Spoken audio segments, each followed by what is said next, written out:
जलालुद्दीन रूमी। आज बात करते हैं जलालुद्दीन रूमी के बारे में। ओशो क्या बताते हैं? अपनी किसी एक किताब में लिखा उन्होंने, the poem by Maulana Jalaluddin Rumi is beautiful as always.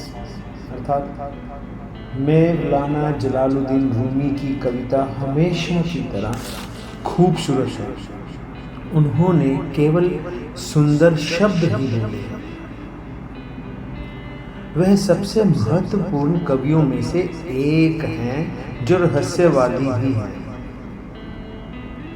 Osho ने जलालुद्दीन रूमी के बारे में आगे अपनी एक किताब में लिखा कि ये एक दुर्लभ संयोजन है। दुनिया में लाखों कवि हैं और दुनिया में कुछ रहस्यवादी भी हैं, लेकिन ऐसा व्यक्ति बहुत कम मिलता है जो ये दोनों हों। रूमी एक बहुत ही दुर्लभ फूल है।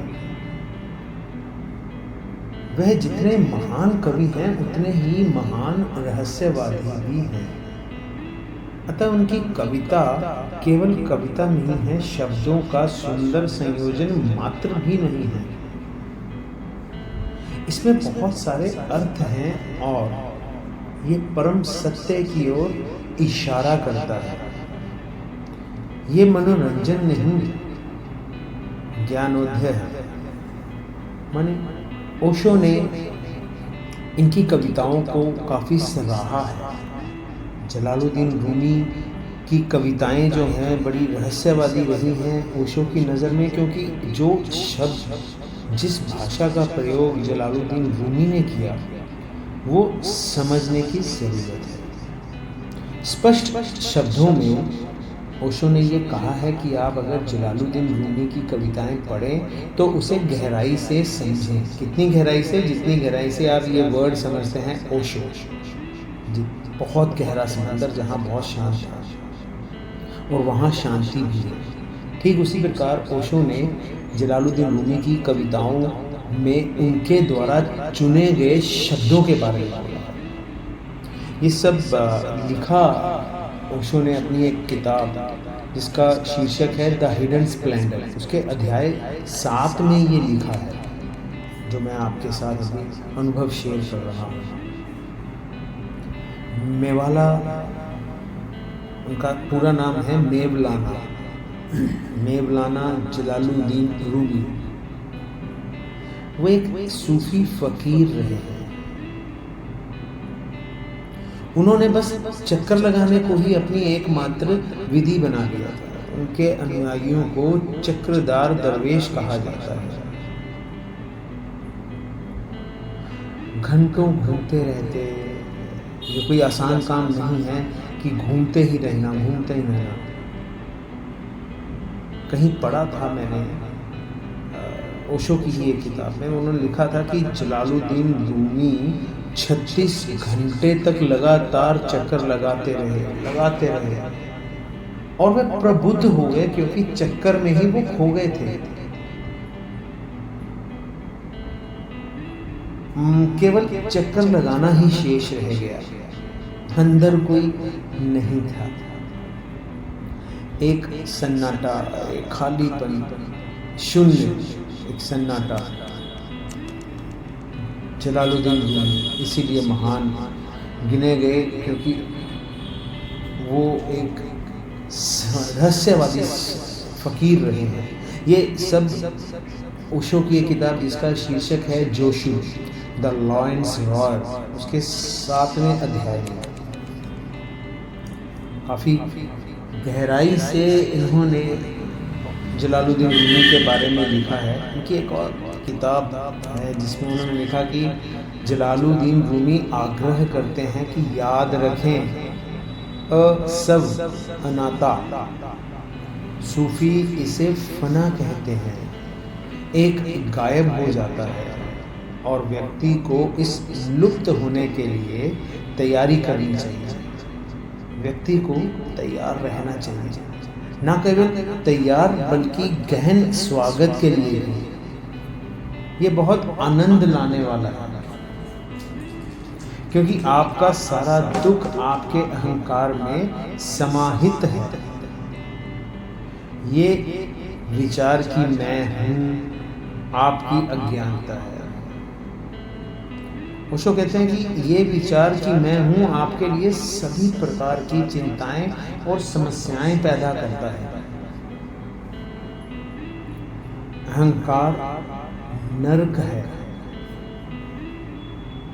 ये मैंने पढ़ा ओशो की एक लिखी किताब में, जिसका शीर्षक है Sufi the people of the earth volume 2, और उसके अध्याय 1 में ही ये लिखा है सारा।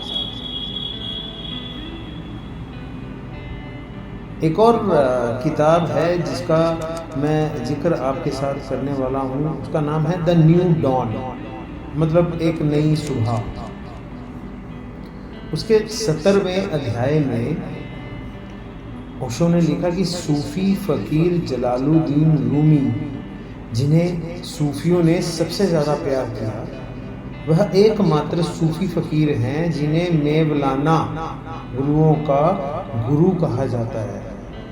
और ये निश्चित रूप से उस्तादों का उस्ताद है, माने सबसे बड़ा सूफी की उपाधि इनको दे रहे हैं ओशो।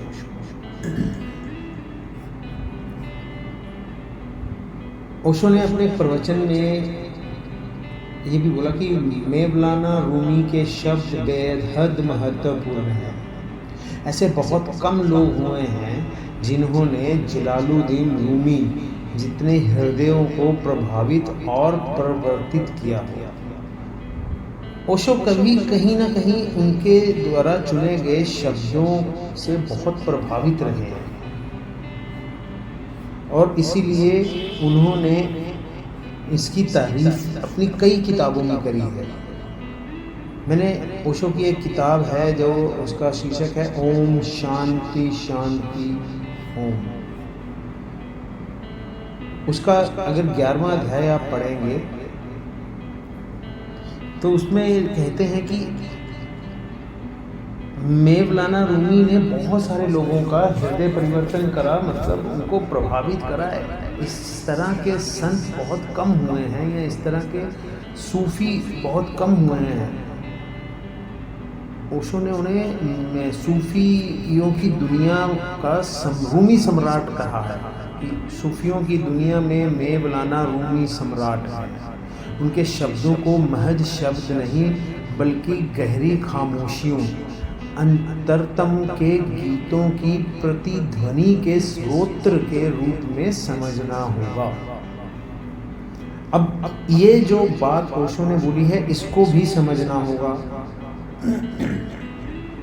कि बहुत गहरे शब्द हैं, तो उनकी खामोशियों को समझने के लिए आपको अपने भीतर को खामोश करना पड़ेगा। वह दुनिया के सबसे महान नर्तक हैं। उन्हें जीवित हुए 1200 वर्ष बीत गए, 1200 वर्ष बीत चुके हैं। उनका नृत्य एक खास तरह का नृत्य है। ये एक प्रकार का चक्कर है, ठीक वैसे ही जैसे छोटे बच्चे घूमते हैं। यहाँ मैं आपके साथ एक जिक्र करना चाहूँगा। एक हिंदी फिल्म जोधा अकबर, जिसका एक कवाली बड़ी फेमस हुई, ख्वाजा मेरे ख्वाजा, आपने उसमें देखा होगा कि वो घूम रहे हैं। वो सब रूमी संतों की सूफी संतों की ड्रेस में हैं, और वो जिस प्रकार घूमते हैं, ये मेवलाना डांस है। तो कहीं ना कहीं यहाँ से वो उठाया गया है, ओशो की किताब से ये लिया गया है संस्करण। तो ओशो कह रहे हैं कि ये एक प्रकार का चक्कर है जो ये नृत्य है, ठीक वैसे जैसे छोटे बच्चे घूमते हैं। वह एक स्थान पर खड़े होकर गोल गोल घूमते हैं, और शायद दुनिया में हर जगह छोटे बच्चे ऐसा करते हैं, और उनके बड़े उन्हें ये कहकर रोकते हैं, तुम्हें चक्कर आ जाएगा, तुम गिर जाओगे, तुम्हें चोट लग जाएगी। और ऐसा करने का क्या मतलब है? जलालुद्दीन रूमी ने चक्कर लगाने की साधना की। ध्यानी घंटों चक्कर लगाता रहता है जब तक शरीर उसे अनुमति देता है। वह अपने आप नहीं रुकता।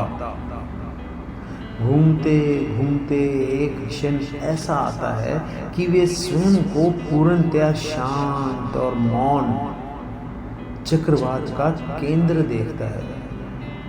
केंद्र के चारों ओर शरीर घूम रहा है, लेकिन एक स्थान है जो स्थिर रहता है, वही उसका अस्तित्व है। ओशो ने उसी किताब में लिखा कि रूमी स्वयं लगातार 36 घंटे तक चक्कर लगाते रहे और गिर गए, क्योंकि शरीर अब और नहीं घूम सकता था। लेकिन जब उसने अपनी आंखें खोली तो वह दूसरा आदमी था। देखने के लिए सैकड़ों लोग जमा हो गए थे, क्योंकि लोगों ने सोचा कि वे पागल है। घूमने का क्या मतलब है? गोल गोल घूमने का ऐसे कोई मतलब नहीं है। कोई नहीं कह सकता कि ये प्रार्थना है,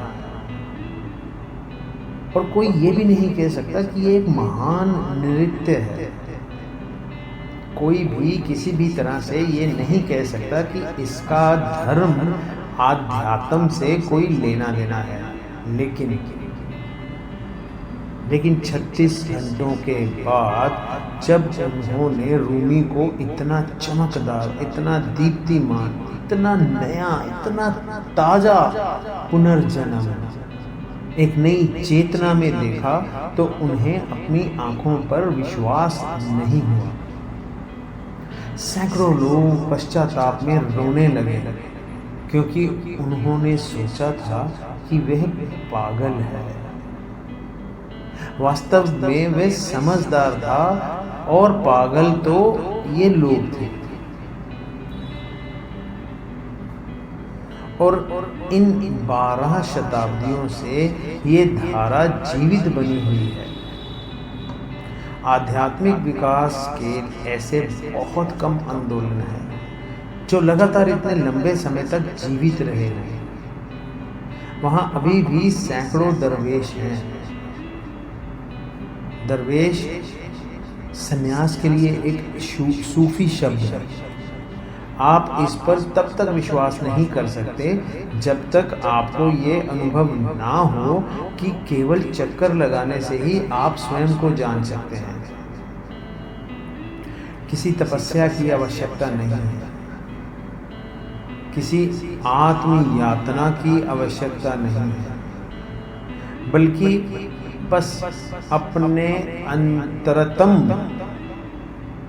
अस्तित्व का एक अनुभव है, और आप नश्वर से अमर तक अस्तित्व के दूसरे स्तर पर पहुंच जाते हैं। अंधकार मिट जाता है और केवल शाश्वत प्रकाश होता है। ये सब लिखा ओशो ने अपनी किताब, जैसे मैंने इससे पहले बताया, ओम शांति शांति शांति, उसके 11वें अध्याय में ये सब लिखा हुआ है। आपको भी पढ़नी चाहिए। जलालुद्दीन रूमी के बारे में अच्छा लिखा है। तो बने रहिएगा। अगले पॉडकास्ट में बात करेंगे किसी और संत या सूफी संत या बौद्ध धर्म के लिए या बौद्ध भिक्षु के लिए ओशो क्या कहते हैं। Don't forget to like, subscribe and share my channel. आपका एनकरेजमेंट, आपका साथ मुझे और आत्मविश्वासी बनाता है कि मैं सही राह पर हूँ। मैं कोशिश करता हूँ कि जो मैंने पढ़ा है वो मैं आपके साथ शेयर करूँ। ज़रूरी भी है, क्योंकि ओशो इतना कुछ बता गए, दे गए, उसको सहेजना एक हमारी जिम्मेदारी है। तो साथ बनाए रखिएगा। मिलते हैं। जय हो। जय हो।